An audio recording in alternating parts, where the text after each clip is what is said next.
Don't threaten me with a good time.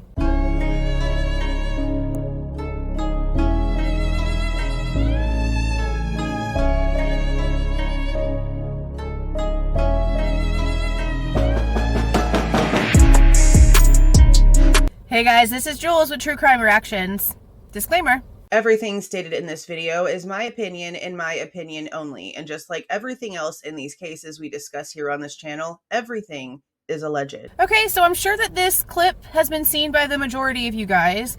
I saw Sonia D talking about it earlier this morning, where she actually put in a clip that was from the person who sourced this video, but I saw it originally on Twitter on Thursday night. I was already planning on talking about this, but I listened to what this London chick had to say, and I was like, okay, I'm not doing this right now. I'm gonna have to get my thoughts together because I'm gonna be all kinds of disrespectful if I just start recording the second that I'm done listening to this little girl. Okay, she's got some sort of following over on TikTok, so I guess she thinks that she's special. Now, there's one thing about having an opinion and trying to like pound facts into people's heads so that they can come up with a decision based on facts instead of speculations and stupidity, right? I literally left a comment on this London chick's TikTok talking about how Dylan was on her phone during the crime. Dylan was on her phone 8 hours later and still didn't call 911. There's no excuses for an adult. And she instantly, and I'm in the car, obviously. I'm getting fries and pizza for me and the kids for tonight. But she literally, within 5 seconds of me making that comment, like instantly, like she's got some sort of like rabid dog reaction.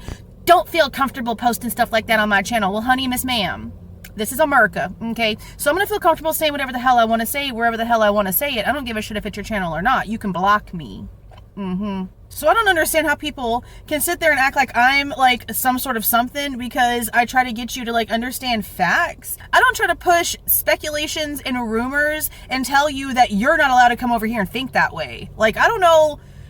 This little girl's too big for her britches. That's all I'm going to say. What really threw me is how she literally was like, there's going to be people that are going to take this and they're going to twist it and I'm going to have something to say about it. Well, I'm about to have a lot to say about it, so I guess you better just get ready too. I'm going to go ahead and play this little video. Honestly, it doesn't really do a lot of anything when it comes to anything, but the context around it is interesting. Wait, whose dog is it? Kaylee's. Here is the perspective of the person recording. She was in her apartment with a view directly down Queen Road, and she saw cop cars pulling in. Everyone was looking over there to figure out who was missing from the group of friends outside.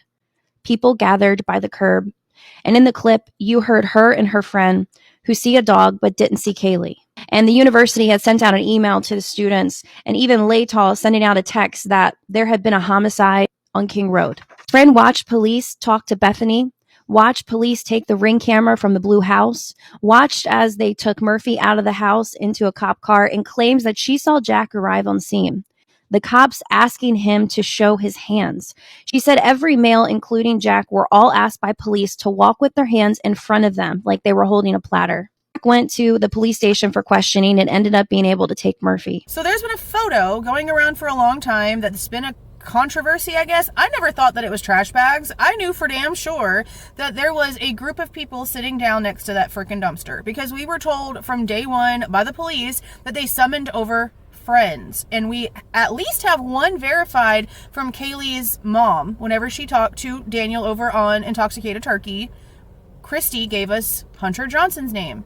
Now, there's channels like Watch the Obsession that has apparently been talking to frats and stuff, or at least that's what they claim.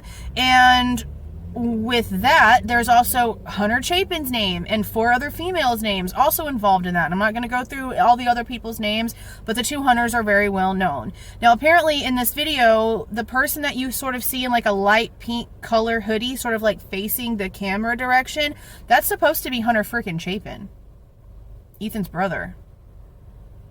I don't know if that's actually true. That's just the speculation. I don't know. But what's interesting about this video is that they see the dog. Like, the people that are recording this are seeing Murphy, apparently, because the girl's like, wait, whose dog is that? And the other girl's like, Kaylee's. But I don't see a police officer taking him out the house, so I don't know if, like, the cops had already taken Murphy out of the house at this point and the dog was, like, sitting with the group of friends or what. But it's, like, such a short clip It's such a short clip. And again, I understand that, like, this was a tragic event. I get that. But this chick is basically just trying to make it to where you're a bad, horrible person if you have any sort of opinions whatsoever. She's a ginormous guilter. And I didn't even watch any other videos besides this one. I can tell because of the ginormous ass gaudy freaking font that she uses on her little like screen thingies for TikTok, for I guess her cover or whatever.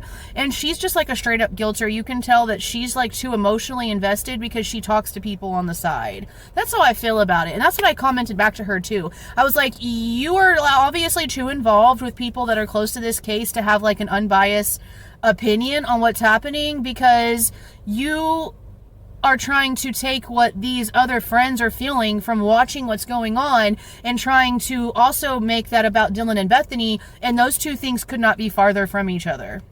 These are innocent bystanders that were living in, according to this London chick, an apartment, and watched those very specific things happen. Watched Jack actually walk down to the crime scene, which we've said that. We said that Christy was told that Jack was woken up by his roommates around noon whenever they saw all of the cops down there, and that he walked down there and then they took him to questioning.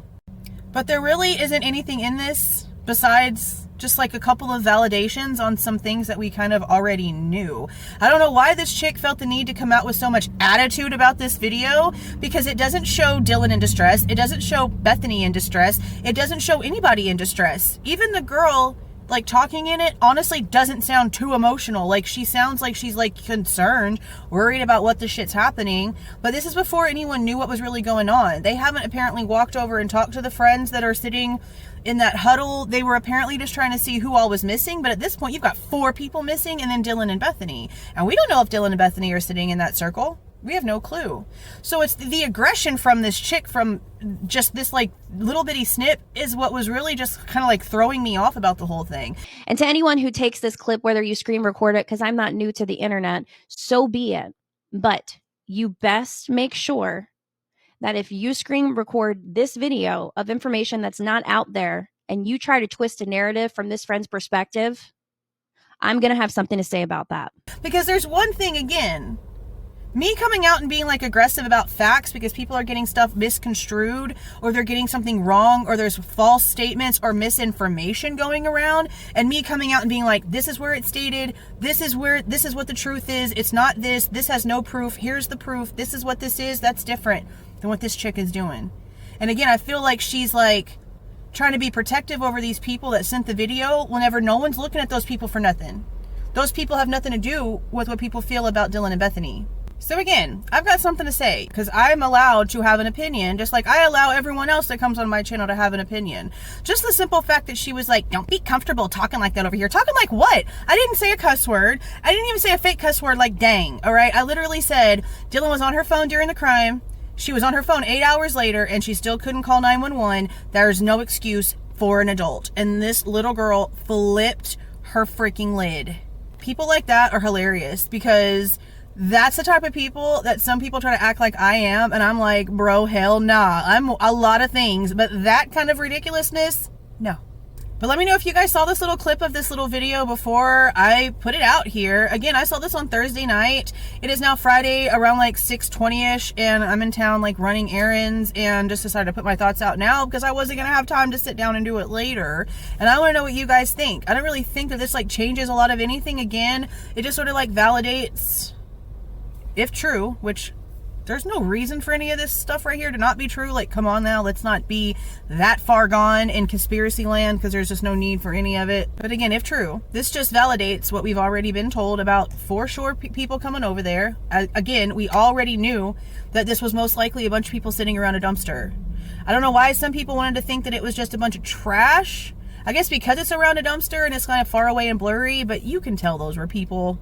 And then Jack getting there, walking down there, and them questioning him. The thing about them making all the males like hold their hands out to like check for wounds and stuff is interesting, but also makes a lot of sense to me too, because they don't need the person showing back up to the crime scene thinking that they can just like blend in and see what's going on, and that shit happens a lot. So I'm glad that we know that they were at least being that sort of careful.